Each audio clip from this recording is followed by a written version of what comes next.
So the story I'm going to tell you today is about empires and more specifically the intertwined and shared politics of American and British Empire during World War I and how they responded to the perceived threat of global Islam. It begins in the first week of November, in the first weeks of November of 1914, when German Orientalists convinced young Turk rulers in the Ottoman Empire to issue a call for global jihad. This strategy was part of a larger German plan to foment revolutions among the 130 million colonial subjects under French, British, and Russian imperial rule. So, as the German ambassador to the Ottoman Empire confessed to the American ambassador, Henry Morgenthau, quote, "The big thing is the Muslim world. If we can stir the Mohammedans up against the French, English, and Russians, we can force them to make peace." Now, Morgenthau privately expressed his alarm about this and, quote, "the danger of spreading such incendiary literature among a wildly fanatical people," by whom, of course, he means Muslims all over the world. Now, given that the United States was not targeted by this call and that at this point it had not yet entered the war and would not enter for another 3 years, you would think that Americans would remain relatively calm about the risks this call posed to their own interests. And yet reactions by American diplomats, journalists, and the American public tells a very different story, one that reveals how far the rhetoric and threat of anti-colonialism, pan-Islamism, and pan-Asianism had reached, and how these connected movements might threaten the country's own imperial holdings. Beyond these global connections, the American response to the 1914 Holy War and its ensuing efforts to combat anti-colonial activism highlight the existing contradictions between the Wilsonian rhetoric of national self-determination that would emerge just a few years later, and the more complicated reality, which saw the United States actively defending both its own imperial interests along those of its European allies. In 1914, Americans were extremely sensitive to any threat of colonial insurrection. Having finally won a tentative peace with insurrectionary Muslim colonial subjects in the southern Philippines after over a decade of brutal military battles, and facing ongoing threats of insurrection in the north by exiled Filipino nationalists, Americans were on heightened alert.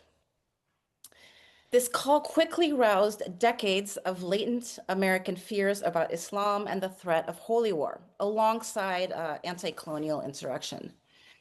And indeed, as I said, these fears were not new. They had already emerged after the United States annexed the Philippines in 1898, when the specter of a holy war waged by Filipino Muslims against American military forces was commonly raised by both colonial administrators and American journalists. After 1898, Americans also feared the threat posed by anti-colonialist strains of pan-Asianism advanced by Filipino nationalists in exile. Artemio Ricarte, a Filipino military officer and revolutionary whom Americans had exiled to Hong Kong after his refusal to pledge his loyalty to the United States, had been clandestinely organizing insurrections against the American imperial state. In 1904, the Russo-Japanese War fueled Ricarte's anti-colonial organizing and his vision of Asians rising against the West. Filipinos, he argued, should seize the moment both to fight for their own independence alongside the liberation of all Asians. And such feelings extended back to the Philippines as well. One Filipino student noted after the Japanese victory, "We had been subjected to abuses and excesses by our foreign dominators. Other Oriental peoples suffered such abuses too. Japan alone was the nation we had learned to look up to as one possessing the valiant spirit necessary to eject the dominators from the Orient." So such ideas resonated across the globe, with the Young Turks declaring that they wanted to make the Ottoman Empire the quote-unquote Japan of the Near East.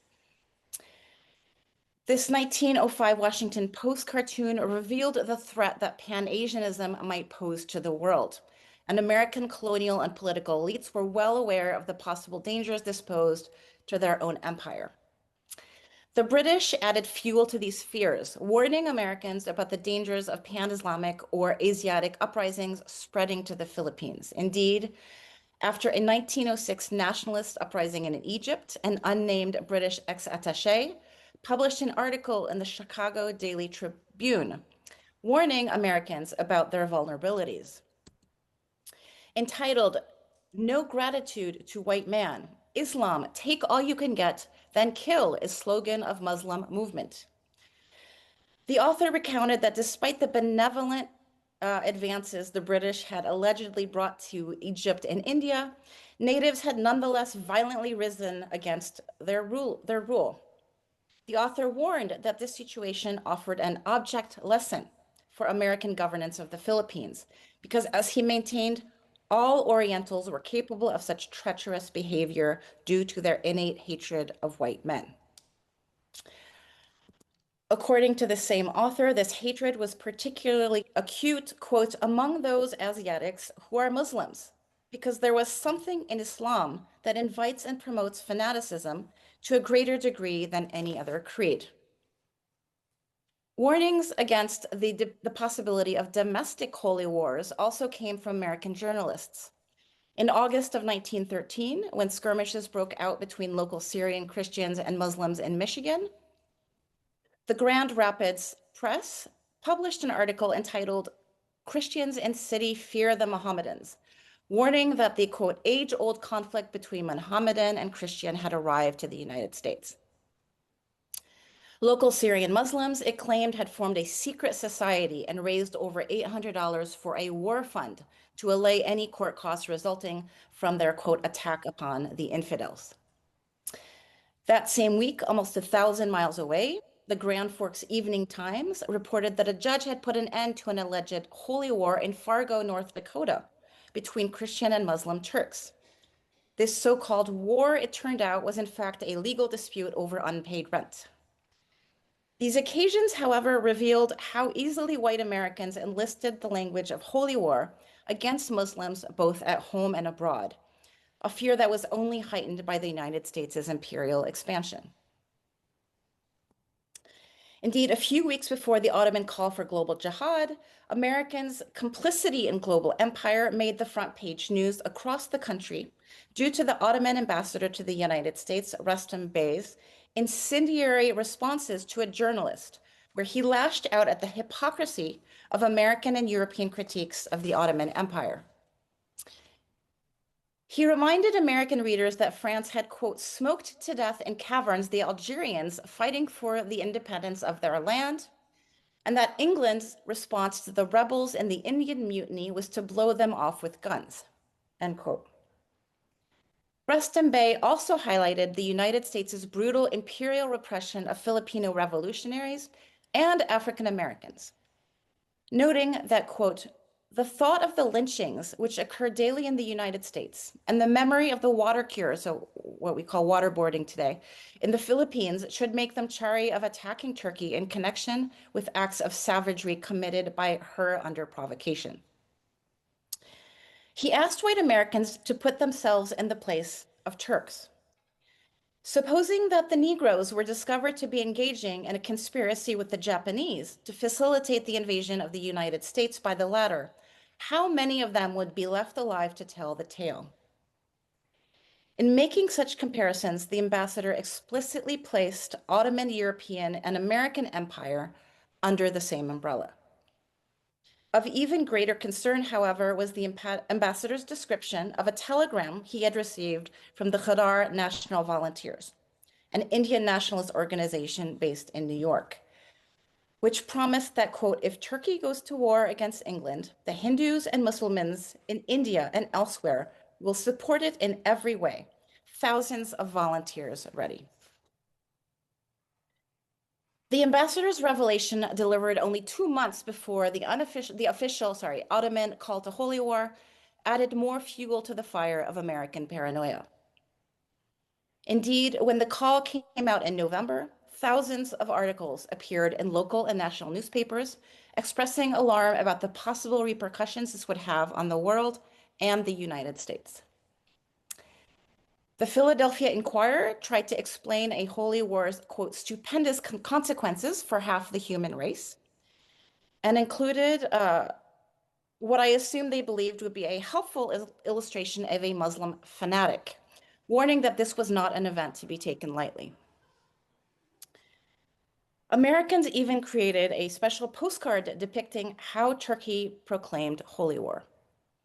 Again, despite the fact that the United States was still a neutral power in 1914, Americans nonetheless quickly expressed their fear of the consequence such a call would have on their Muslim imperial subjects in the Philippines and even the small number of Muslims residing in the United States. The specific timing of the call, which occurred alongside two other largely coincidental events, made the moment even more ripe for such heightened anxiety. A few months earlier, an Ottoman sheikh had arrived in the Philippines to meet with Filipino Muslims, causing great alarm amongst American colonial officials, who quickly pressured him to leave. As these officials later explained, there had been for some months rumors that Constantinople was not only planning but organizing and carrying on propaganda throughout the Mohammedan world preliminary to a holy war to be declared against all Christian governments and peoples, a revival of militancy to the uttermost parts of Mohammedan territory. In view of these rumors, which were attracting some attention among Mohammedans here in the Philippines, this arrival of an emissary from Constantinople was not conducive to the tranquility of the public mind. So here, just to be clear, we have an American colonial official explicitly stating that Ottomans had sent an emissary to foment an anti-imperial holy war in the Philippines. A second event, which occurred the same month as the call, also heightened American colonial anxieties. American colonial police in the Philippines discovered and thwarted another planned insurrection by Ricarte, which was to have taken place on December 24th of 1914. And this thwarted attempt also makes national news. So having thwarted an insurrection amongst Christian Filipinos in the north and expelled an Ottoman sheikh from the southern Philippines, American journalists continued to highlight the dangers the Holy War could pose for American colonial governance in the Philippines. One journalist from the Grand Rapids Press warned his American audience that should Filipinos answer the Holy War call, the particularly violent character traits of Filipino Muslims would create a particular kind of Muslim beast that would put a rabid dog to shame. As he explained, the Moros are Mohammedans, but their fanatic courage and murderousness out-Islams Islam. No Muslim is deadlier than the Moro. Multiply this furious madman by the 10,000 and you have an idea of the bloody problem which would face Uncle Sam in case a real holy war aroused the Mohammedans of the Philippines. Moros, he warned, would unearth their guns from a secret arsenal and engage in a deadly massacre of Americans. This threat, the same journalist warned, extended to the United States. If Ali Baku, the meek-eyed acrobat in a New York vaudeville theater, suddenly charges down Broadway, killing right and left till he himself is literally cut and shot to pieces, you in America may know that the Holy War is really on. Americans felt some degree of comfort when Filipino Moros reassured colonial administrators of their loyalty, but fears of anti-colonial revolutionaries would not end there.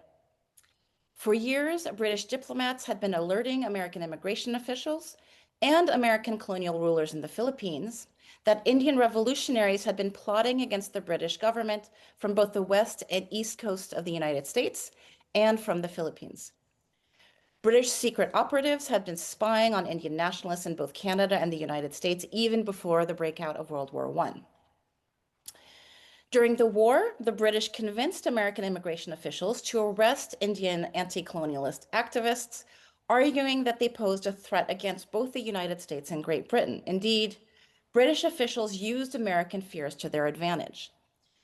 Somehow forgetting their own experience with American revolutionaries, one British diplomat maintained that the United States would, quote, always be in sympathy with us in matters of this kind, as they have an idea that the education which they are now giving to the Filipinos may tend to breed the same class of agitator there. Soon after, American immigration officials applied new immigration laws to bar Indian anti-colonialists, whom they classified as radicals and anarchists.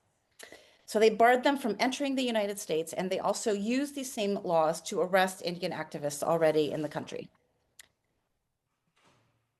They soon went even further in cooperating with the British to repress anti-colonialist revolutionaries. In a quid pro quo with the British, Americans delivered exiled Indian nationalists to British authorities, where they were subsequently arrested, and in exchange, the British arrested Ricarte when he was in Hong Kong and delivered him to Americans. Although the plan failed when Ricarte escaped his American captors and fled to the relative safety of Tokyo. American concerns over the presence of Indian revolutionaries in the United States later culminated in 1916 and 1917, when a German-Indian plot to send them arms via California and the Philippines was discovered by American agents. National newspaper coverage of the plot, and later the trial of the German and Indian co-conspirators, the misnamed Hindu conspiracy, fomented even greater anxiety over German anti-colonial intrigues. The publication of the Zimmermann telegram in February of 1917, revealing German attempts to use anti-imperial rhetoric to coax Mexico to go to war with the United States, was yet another example of the threat German anti-colonial strategies posed to the United States. Zimmermann's promises to Mexico included returning lands taken by the United States during the 1848 Mexican-American War and delivering the Philippines and Hawaii to Japan. Despite American fears, Germany's perceived secret weapon of global jihad delivered no tangible results. Nonetheless, as we reflect on these stories, we are led to the inevitable and yet probably not very surprising conclusion that Americans were deeply embedded in maintaining imperial rule across the globe. These stories also reveal the deep-seated fears Americans held about global Islam and its potential to disrupt empires, both European and its own. And again, their actions prove the hollowness of Woodrow Wilson's alleged support for self-determination, as expressed in his 14 Points Declaration. That being said, some American diplomats at the time recognized these contradictions. As Secretary of State Robert Lansing noted in 1919, the more I think about the president's declaration as to the right of self-determination, the more convinced I am of the danger of putting such ideas into the minds of certain races. Will it not breed discontent, disorder, and rebellion? Will not the Mohammedans of Syria and Palestine, and possibly of Morocco and Tripoli, rely on it? How can it be harmonized with Zionism, to which the president is practically committed? This phrase is simply loaded with dynamite. It will raise hopes which can never be realized. Indeed, within months, the United States would tacitly endorse the mandate system, and in the process, the de facto extension of European empire in the Middle East. I will end there. Thank you so much.